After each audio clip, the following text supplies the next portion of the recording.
Hi guys, welcome back. This is Malcolm. He's a Vietnamese blue beauty snake, and we're going to learn a little bit about keeping these guys next.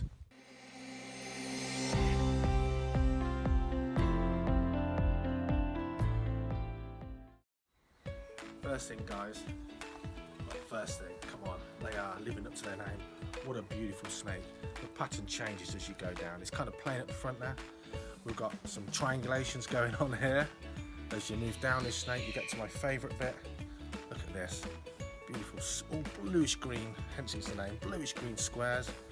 And then we get to the tail, a stripy tail. Do snakes come any more beautiful?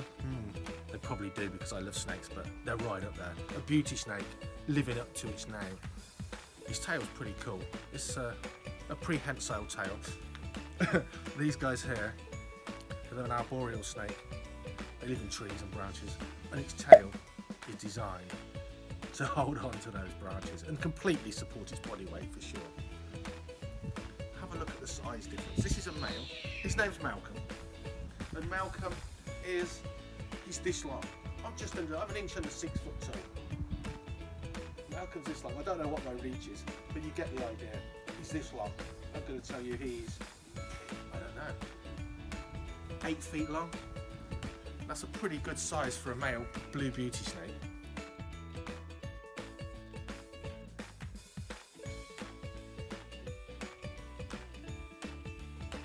Beauty snakes like these guys, they live all across Southeast Asia, different subspecies in different areas. Personally, I think the blue beauty, this one, is the most beautiful of the lot by far.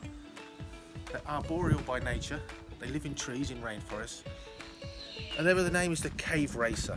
They'll spend a lot of time in rainforest caves where they easily climb the craggy cave walls, hunting things like bats. These guys are super climbers. Their tail really does help them. That tail is amazing. In captivity, they're an easy snake to keep. Now, they've got a reputation for being a pretty aggressive snake. First off, don't keep a wild caught one. They're highly strung as wild caught. There's plenty of captive bred beauty snakes now on the market. Just buy captive bred. And as a captive bred snake, their one aggressive side really is they're really territorial.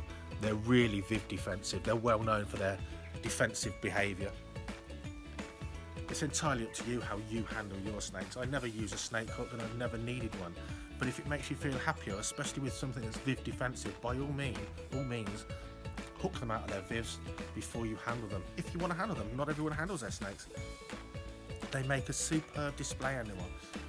They're so defensive in their enclosure, in their area.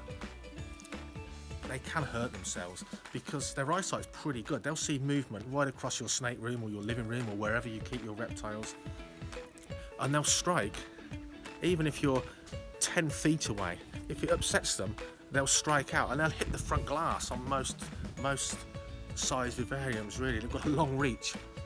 Obviously that's not going to do their faces much good if it's a real persistent problem, because they strike hard. It's all bluff, it's all to get rid of you or scare things away. We use black plastic strips hanging down over the front of the vivarium to give it a broken light effect, so they're not just got a whole vision of you as you're moving around. You could use greenhouse shade netting draped over the front of the viv. It's just to make them feel more secure and see less of you at any one time. If it's not in your snake room, it's a display animal, obviously that's going to look pretty naff. So personally, I'd go for plastic plants, because these are going to wreck a lot of plants in a viv at this size, and sort of potentially cover up some of the front of the vivarium, make them feel more secure and have less of an open window effect for you and seeing that movement. When you put your hand in and one of these strikes you, it's obviously going to make you bleed pretty fast. It's not going to do its teeth any good. Use a hook if that's your preferred method, but like every snake I've ever kept, confidence is always the key at not getting bitten. This guy has never bit me. My daughter doesn't handle him anymore because she's so nervous about handling him and getting him out of the viv. He'll bite her.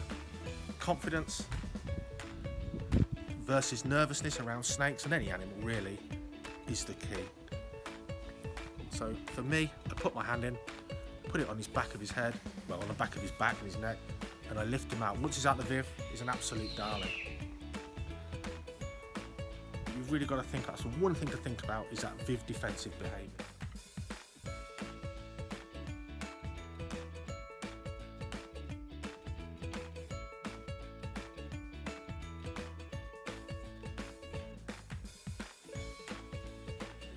Being a tree climbing snake, the enclosure wants to be tall rather than long. They will live okay, captive bred ones, they'll live fine in a long vivarium.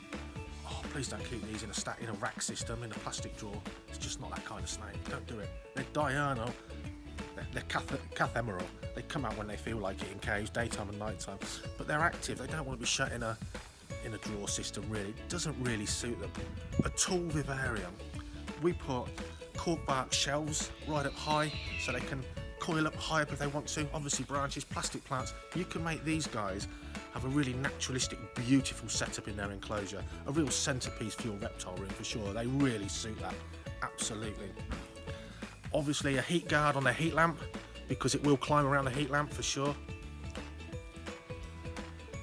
To be honest, I use a ceramic heater for this guy on a thermostat, and a fluorescent light with a little bit of UV. It's a snake, it'll get by fine without UV. But you know what? Beautiful colours, beautiful snake.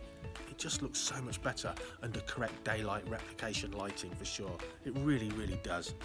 It's a shame not to have this kind of snake really on display in a naturalistic setup, looking its best. Feeding, they're greedy snakes. They'll have portions of the year when they'll go off their food. Don't worry about it. Most snakes do.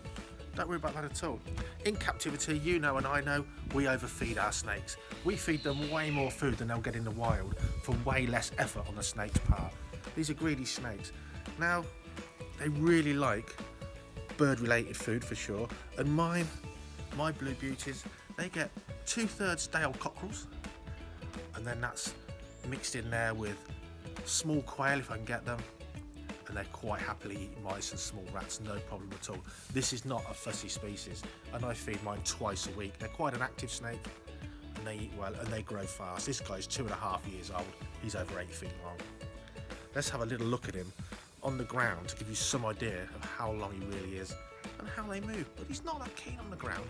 This guy wants to be up climbing around. That's his thing. Let's have a look. Let's put him down the floor and admire the beautiful patterns as you go down past him along the snake's body.